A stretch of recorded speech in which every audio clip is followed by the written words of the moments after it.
Hi hello welcome to విద్యా ముచ్చట్లు. నేనైతే ఈరోజు గురువారం పూజ చేసుకుంటున్నానండి. దివ్య పూజ అయితే స్టార్ట్ చేశాను. ఈరోజు థర్డ్ వీక్, అది కూడా కార్తీక మాసంలో రావడం నాకైతే చాలా హ్యాపీగా ఉంది. ఈరోజు స్వామికి మాల కూడా నా చేతులతో నేనే స్వయంగా చేసుకున్నాను. ఎంత చేసినా కూడా మాల నేను చేసి వేయడం వల్ల చాలా సంతోషం కలుగుతుంది నాకైతే.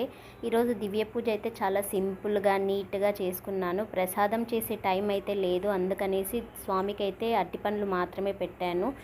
యాజ్ యూజువల్గా ఫస్ట్ వినాయకుడి పూజ అయితే చేసుకున్నాను, తర్వాత సాయిబాబా పూజ అయితే చేసుకున్నాను.